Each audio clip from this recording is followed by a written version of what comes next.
dia, galera, bom dia, bom dia. E agora vamos entrar numa fase muito importante no ramo da física, né? Hoje nós vamos ver nossas queridas leis de Newton, vamos entender algumas coisas, né? Mais à frente, quando a gente for falar de equilíbrio dos corpos. Como assim equilíbrio dos corpos? Né? Por que os corpos estão em equilíbrio em certa situação? O que é a força? Né? O que a massa, né? Às vezes a aceleração tem a ver com isso. O que é aquele cara lá? Como é aquele negócio? É inércia? Que é inércia? Né? Ou seja, ação e reação. Que é isso? Bom, todos esses conceitos fazem parte das nossas queridas leis de Newton. Né? Então, antes da gente começar a parte de leis de Newton, a gente partir do princípio ali para conhecer, né, essas três leis tão importantes que vão nos explicar muitas coisas daqui para frente, né? Antes disso, o mais interessante, né, é a gente começar pelo conceito de força. O que é força, Wanderson? Deixa eu ficar aqui no cantinho aqui. O que é força, né? Então, para começar, como eu falei lá no início, quando começamos a estudar, né? Nós começamos nosso curso de física, que a gente começou com vetores. E aí ele falou, Wanderson, mas qual é a diferença, né? Por que a gente vai estudar essa parte de vetor? Ela vai ser tão importante assim? Bom, primeiro na parte inicial nós vimos o que eram grandezas vetoriais, o que eram grandezas escalares, né? Para quê? Para que pudéssemos entender, né, alguns conceitos, né, com relação a grandezas mesmo, grandezas vetoriais que aparecem bastante no nosso curso de física, né? Ou seja, só relembrando, para a gente ter a parte de grandeza vetorial, o que a gente precisa saber? Grandeza vetorial são aqueles, né, são aquelas grandezas que precisam de direção e sentido e módulo para que a gente possa, né, analisar. Então, por exemplo, nós temos aqui o conceito de força, né, que é uma grandeza vetorial. Nós vimos anteriormente, né, velocidade, nós vimos várias grandezas vetoriais, mas um exemplo que eu posso citar é, por exemplo, a velocidade, né, que é uma grandeza vetorial, em que eu preciso saber a direção que está, né, essa grandeza, eu preciso saber o sentido em que ela está e, claro, preciso saber o seu módulo para poder analisar algumas situações, né? Já do outro lado, nós temos a parte de grandeza escalar, que é aquela que não precisa de módulo, direção e sentido, como por exemplo o tempo, como por exemplo uma massa, né? Ela não precisa de direção e sentido, né? Para que a gente possa entender, massa vai ser sempre massa, tempo, tempo. Tá ok? Então, para a gente começar essa ideia, precisa saber, né, essa parte de grandeza vetorial e escalar, como eu avisei, que seria muito importante. Tá? Então a força nada mais é do que uma grandeza vetorial também, né? Ou seja, ela está sujeita a todas as propriedades que nós já estudamos com relação a vetores. Tá? No sistema internacional, a unidade de força é Newton. Tá? A força de 1 Newton é aproximadamente a força que a Terra atrai um objeto de massa, 0,1 kg, tá? Quando, né, este se encontra ao nível do mar e a 45 graus de latitude norte. Algumas informaçõezinhas, tá? Mas o que precisa saber é a descrição desses detalhes é necessária, uma vez que a intensidade com que a Terra atrai um objeto qualquer depende do local onde esse objeto vai se encontrar. Tá? Mais à frente, né, isso aqui é a parte inicial de força, mais à frente a gente vai conhecer uma força, né, que ela vai ser proporcional à gravidade onde estiver localizado esse corpo de massa m, né? Então, por isso que a gente precisa, né, depender do local onde o objeto se encontra, depende da ação que ele está sofrendo, tá ok? Então, aqui na Terra, por exemplo, um objeto de 0,1 kg, ou seja, 100 gramas de massa, possui 1 newton, tá? 1 newton de força. Beleza? Então, natureza das forças, tá? Então, a gente vai estudar aqui, né, forças. né? A gente vai pegar todas as leis de Newton, mas a principal aqui que a gente precisa saber são as forças. E aqui, nesse caso, nós vamos classificar as forças naturais em 4 tipos. Bom, primeiro a força eletromagnética, né? Mais à frente nós vamos estudar esse tipo de força. Força gravitacional. Vamos adentrar hoje nessa parte de força gravitacional. Força nuclear forte e uma força nuclear fraca. Tá? Então é o seguinte. Força de atrito, atração entre cordas, a força muscular e a força de compressão de uma mola, né, são forças de natureza eletromagnética. Tá? Já a força peso tem, por sua vez, a origem gravitacional. Nós já vamos ver. As outras duas naturezas de forças mencionadas, nuclear forte e fraca, só se manifestam no mundo subatômico. Tá? Então a gente precisa saber força eletromagnética gravitacional, nuclear forte e nuclear fraca. Então hoje a gente classifica esse tipo, né, esses 4 tipos de forças naturais. Mais à frente nós vamos conhecer a força de atrito, né, a atração entre as cordas, a força muscular, a força de compressão em relação à mola, né? A gente vai estudar mais à frente esse tipo de natureza eletromagnética, tá? Forças de contato e forças de campo. São conceitos importantes, né, para que possamos entender algumas coisas mais à frente. Então, força de contato. O nome mesmo já diz, força de contato. Existe, aparentemente, contato entre a superfície dos corpos, tá, que vão interagir entre si. Como quando, por exemplo, apertamos o botão de uma campainha, né? Ou a gente segura, por exemplo, uma faca. Força de contato. Então, tem uma faca, estou segurando ela, eu tenho uma força de contato ali. Eu estou segurando aquela, eu tenho um contato entre essa faca. Forças como a tensão em uma corda, né, muscular, né, a força muscular, e a força normal, que nós já vamos conhecer, por exemplo, são classificadas como força de contato. Por quê? Né? A força de tensão de uma corda, tensão numa corda. Então eu tenho uma corda, tá? Ou uma corda segurando alguma coisa, nós temos um contato entre essa corda, né, e um suporte que, né, segura ela, e um objeto talvez que ela esteja segurando. Então tem um contato ali. A força muscular também, né? E a força normal, que nós já vamos conhecer, é uma força em que vai existir quando tiver contato. Mais à frente vamos falar dela. Outro tipo de força, que são as forças de campo, né, ou de ação à distância, são aquelas que atuam em situações nas quais os corpos interagem, né, um com os outros sem a necessidade de contato aparente. Tá? Como é o caso da força gravitacional. A gente vai conhecer já já. Das forças entre ímãs, um tipo de força também, né? Nós temos as forças elétricas, magnéticas e gravitacionais. Lembra lá da parte de eletricidade? Um próton, um elétron, a força elétrica existia entre eles? Ou seja, era um tipo de força em que não havia, até certo instante, um contato, né? São exemplos de força que são classificadas como forças de campo, geradas por, no caso, pelo campo elétrico, pelo campo magnético ou pelo campo gravitacional, respectivamente. Tá? Então, essa separação de forças de contato e força de campo vão nos ajudar a entender alguns conceitos que serão ditos mais à frente. E aqui eu tenho uma observação para vocês, é o seguinte. Se vocês repararem ali, eu coloquei bastante coisa falando contato aparente, não tem contato aparente, aparente. Por quê? Bom, a gente vai utilizar esse termo, eu usei ele no caso, esse contato aparente, porque a gente está se referindo a forças de contato pelo seguinte. A gente sabe que as forças de repulsão, lembra?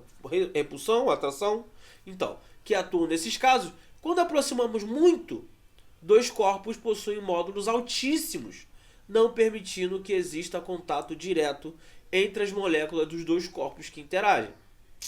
Então, quando a gente fala aquele contato aparente, a gente está se referindo, por exemplo, à força de repulsão, né? Que a gente viu quanto mais próximo, né, um próton do elétron, né, próton e próton, por exemplo, como um exemplo de força de repulsão, quanto mais próximos eles estão, ou seja, maior é essa força, maior é a intensidade. Ou seja, nós já vimos lá pela fórmula, quanto menor a distância entre esses caras, maior vai ser a força de interação entre eles.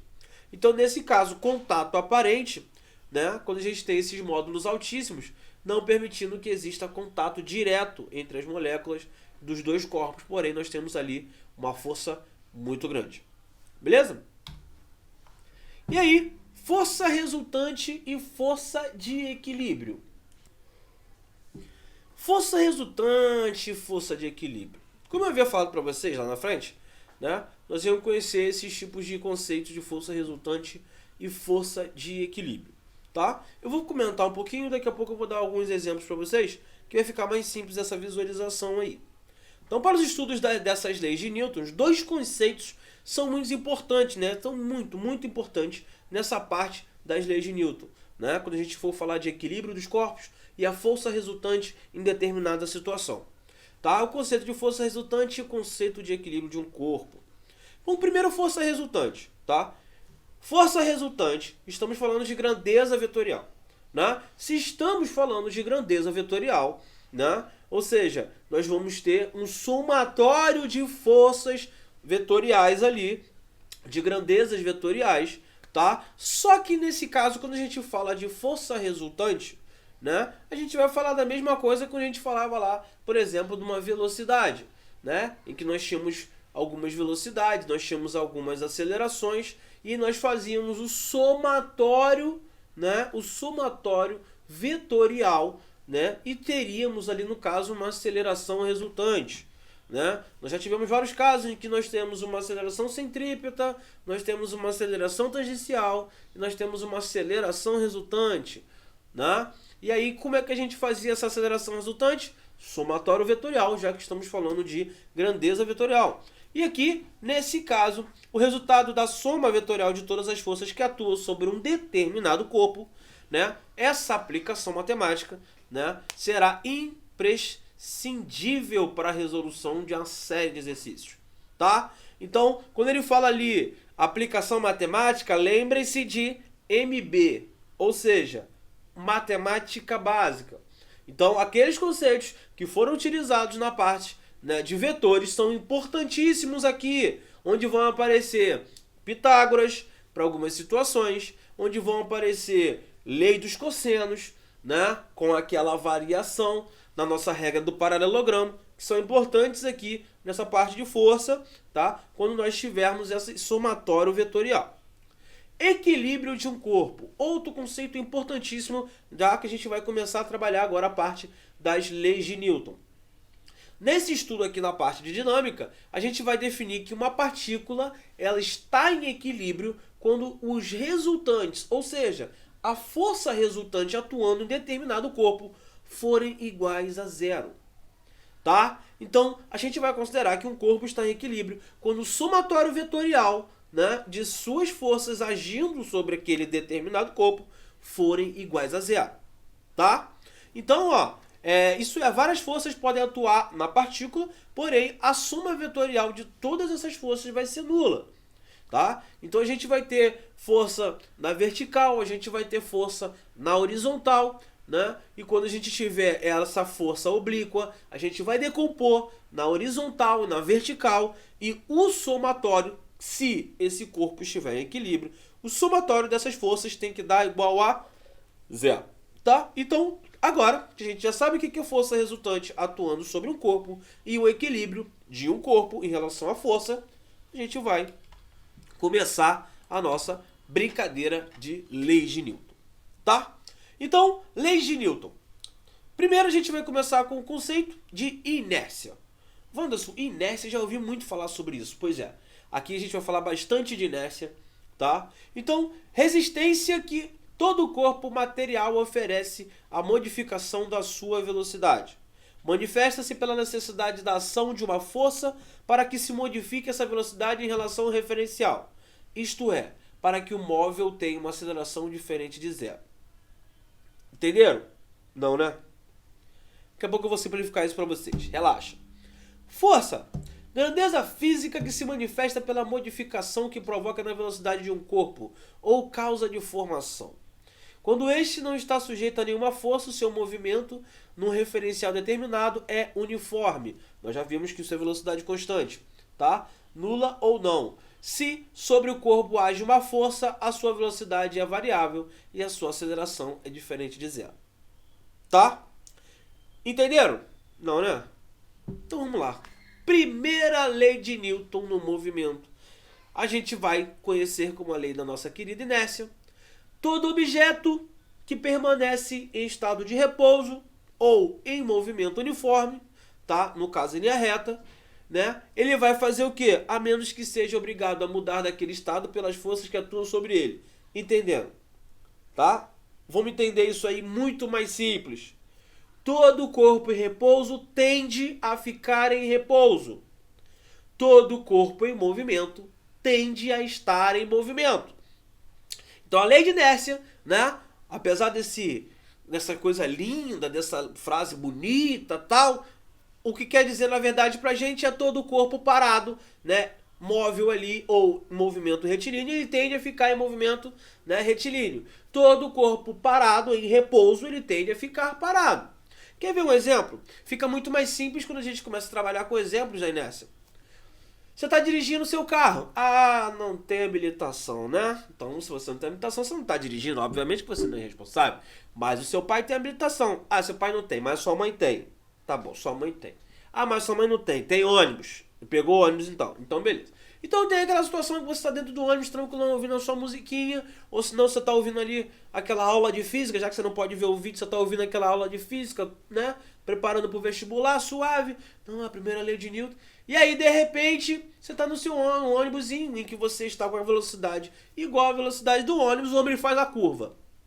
E aí você se dá conta que o ônibus faz a curva e você, ó, opa, dá aquela mexida.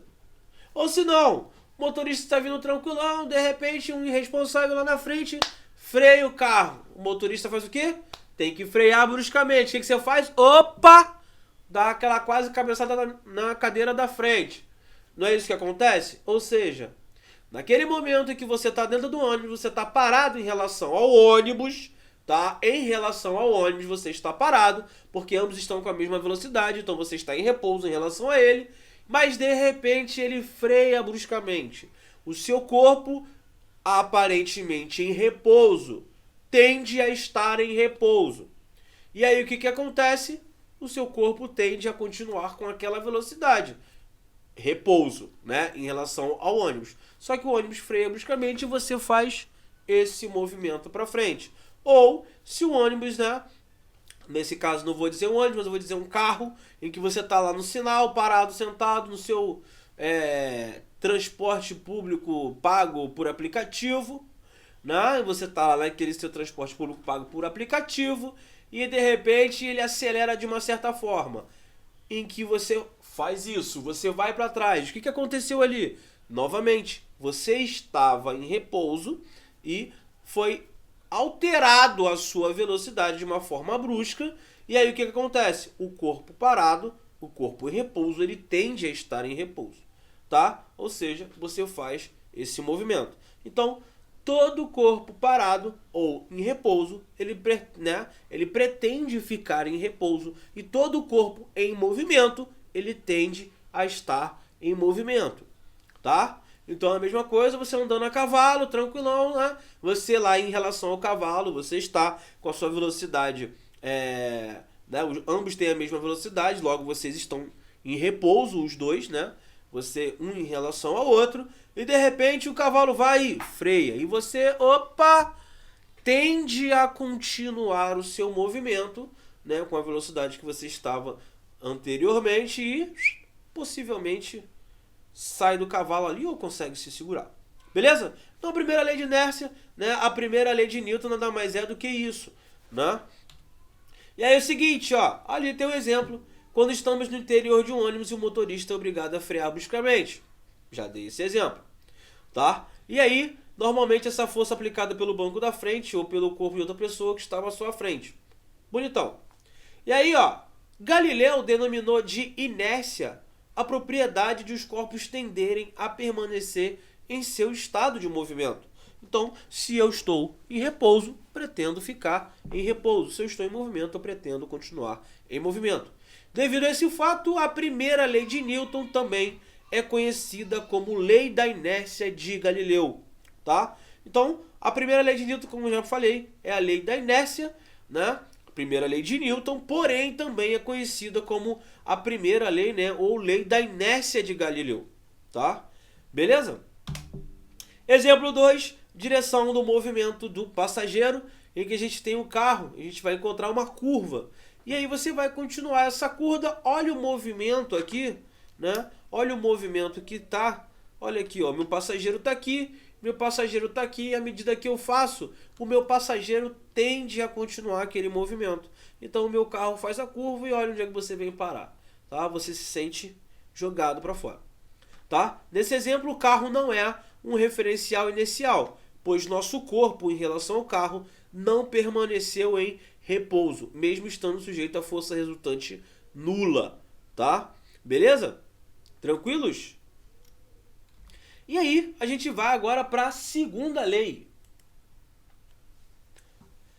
Nesse caso, nós temos aqui que toda força resultante que atua sobre um corpo corresponde a, no caso, uma aceleração de mesma direção, mesmo sentido e de módulo proporcional à força, tá? Então a segunda lei de Newton nada mais é, né, de acordo com os experimentos de Newton, a gente tem que a força resultante é igual a massa vezes a aceleração em que esse corpo está sendo condicionado. Segunda lei de Newton para o movimento. Então a força resultante é igual a massa vezes a aceleração, sendo que essa força resultante nós já vimos que é o somatório vetorial de todas as forças que agem ali sobre o corpo. Beleza? E agora, nossas consequências da segunda lei, né? Por exemplo, no caso A, eu tenho 3 corpos, né? O mesmo corpo ali, 1, 2 e 3. E o que acontece? O módulo da aceleração adquirida por um corpo é diretamente proporcional ao módulo da força resultante. Isso significa que o gráfico da aceleração em função da força resultante sobre uma dada massa é uma reta que passa pela origem conforme mostra a figura.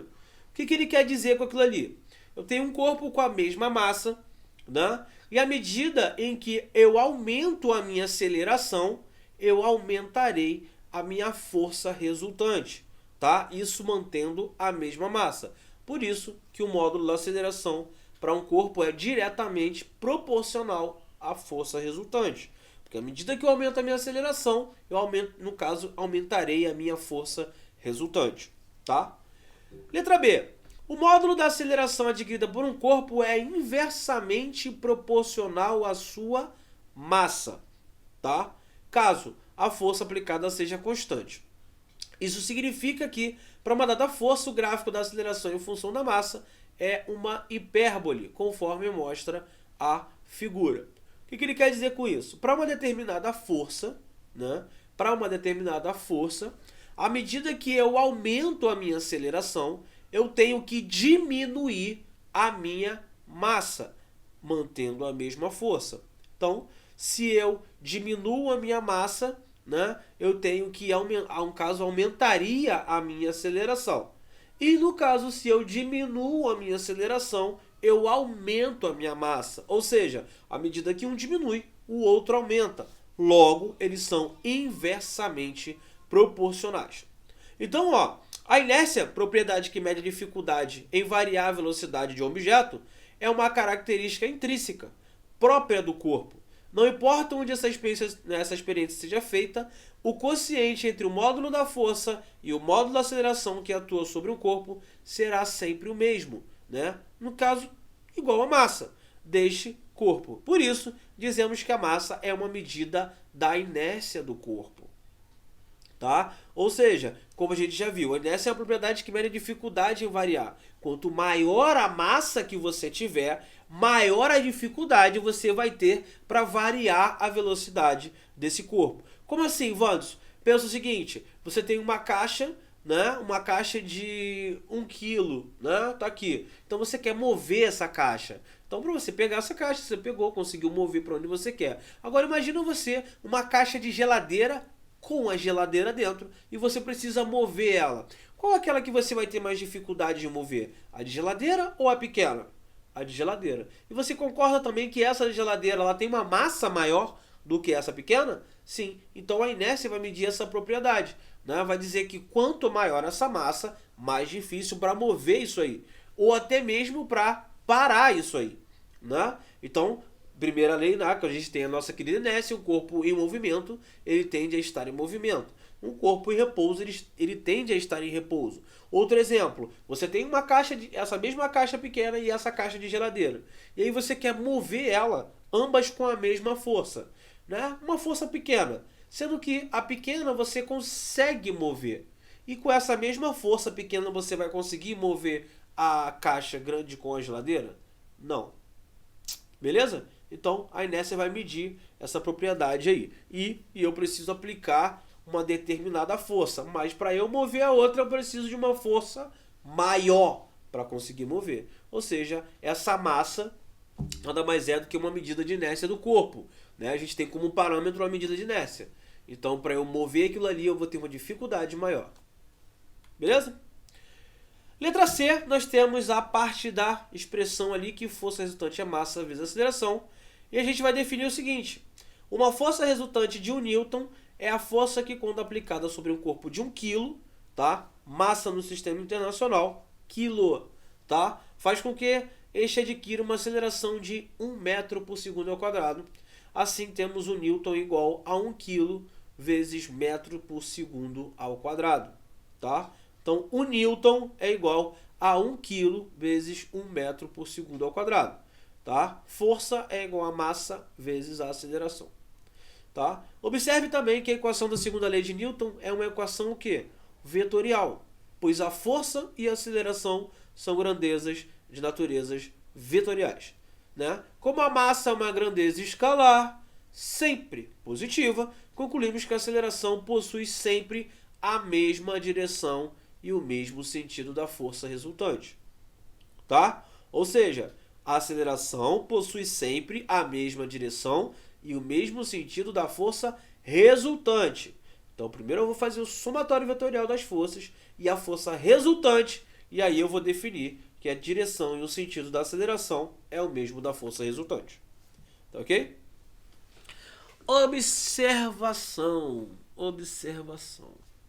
Tome bastante cuidado com isso, muito cuidado, pois muitos estudantes desatentos, não é o nosso caso, óbvio, nós não somos desatentos, né? Tendem a pensar que a força resultante determina o sentido da velocidade de um corpo em movimento. Um exemplo. Quando lançamos uma pedra verticalmente para cima, o vetor velocidade inicialmente possui sentido para onde? Para cima. Lembra quando a gente viu o lançamento?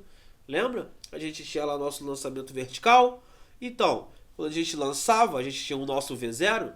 Só que esse vetor velocidade ele vai variando, possui sentido para cima. Porém, a força resultante aponta para baixo. E, consequentemente, a aceleração também será voltada para baixo. Então, a gente tem nessa parte o vetor velocidade, né, diminuindo, lembrem disso, o vetor velocidade vai diminuindo com direção, né, em sentido lá para cima, direção vertical, sentido para cima, bonitinho. E aí, só que o que acontece? Esse vetor velocidade ele não vai diminuindo? Vai, claro que vai. Se ele vai diminuindo, quer dizer que tem algo contra ele, não tem? A gente já não viu que era a gravidade lá? Que estava puxando para baixo? Por isso que o módulo da velocidade diminuía? E aí a gente tem uma força para baixo que a gente já vai conhecer, né? Que aponta o tempo todo para baixo. E a aceleração, nós vimos também que apontava para baixo. Quem é essa aceleração? Exatamente isso. A aceleração da gravidade. E ela aponta para baixo. Então o vetor aceleração, lembre-se, está apontado para baixo. Esse vetor força, que a gente já vai conhecer, também está apontado para baixo. Porém, o vetor velocidade está apontado para cima, até o ponto máximo. Depois muda. Tá bom? Então, observação. E agora vamos para a nossa querida terceira lei de Newton. Primeira, segunda já falamos, agora a terceira. E o que é essa terceira lei de Newton, vamos? Bom, para toda força de ação que um corpo A exerce sobre um corpo B, há uma força de reação na mesma intensidade, mesma direção e sentido oposto que o corpo B aplica em A.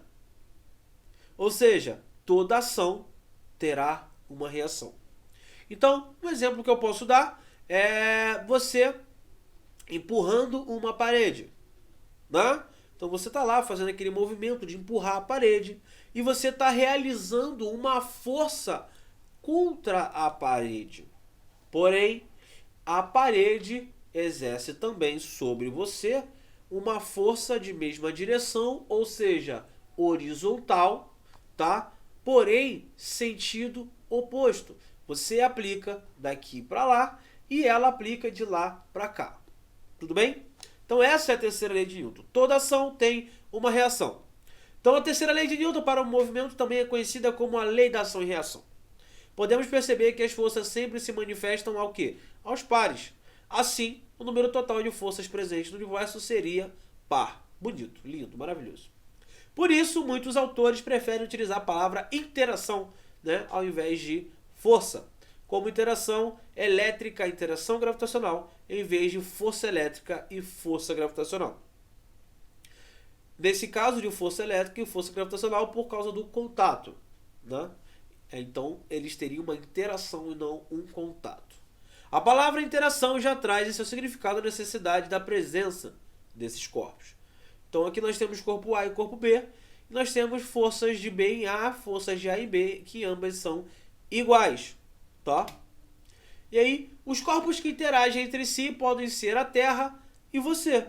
É um exemplo disso. Uma bola de futebol e o rosto de um jogador, como na figura. Você e o chão, um prego e um ímã, dois ímãs que se atraem ou se repelem e por aí vai. Tá? Um aspecto essencial dessa lei é o fato de as forças serem aplicadas em corpos diferentes. Tá? Apesar de elas serem iguais, elas são aplicadas em corpos diferentes. Para isso, né, essas forças não se anulam. Elas não se anulam. Por quê? São em corpos diferentes. Né? Apesar de elas terem sentidos opostos e terem a mesma intensidade. Em muitos problemas, duas forças opostas e de mesma intensidade podem agir em um corpo, de forma que o resultante entre elas seja nula. Né? Nesse caso, essas forças, é claro, não formam um par de ação e reação. Nós já vamos ver isso em alguns exercícios. Então, o fato de as forças serem de igual intensidade não significa que o efeito dessas forças será o mesmo nos dois corpos. Né? Então, entra em questão nesse momento a segunda lei de Newton. Lembra? Força, massa vezes aceleração? Então, como os corpos podem possuir massas diferentes, os efeitos dinâmicos dessas forças, de mesmo módulo, também podem ser diferentes. Então, vamos pensar o seguinte, o que ele está querendo dizer com isso? Ele está dizendo que, como é a terceira lei de Newton, ação e reação, nós podemos ter dois corpos em que a força em uma é igual à força em outra em módulo. Né? Mesma direção, porém sentidos opostos. Só que vamos pensar o seguinte. Se eu tenho um corpo de massa grande, para que seja igual, eu preciso de uma aceleração pequena. E se eu tenho do outro lado um corpo de aceleração grande, a massa desse corpo ela é pequena.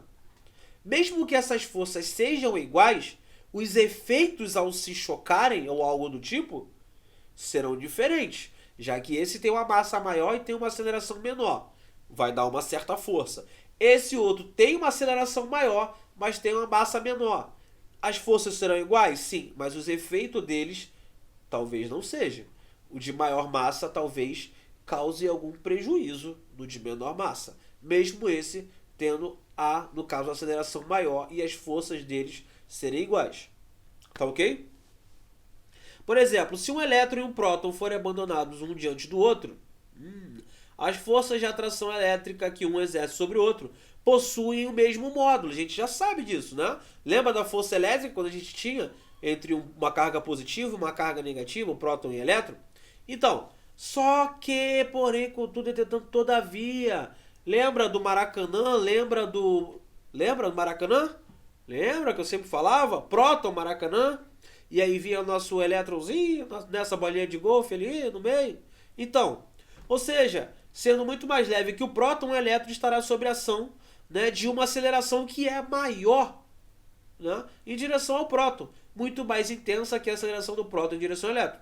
O resultado é que as partículas colidirão em uma posição, né, bem próxima à posição inicial do próton. Oi, galerinha! Então, você gostou do nosso vídeo? Então, chama nosso canal. Então, para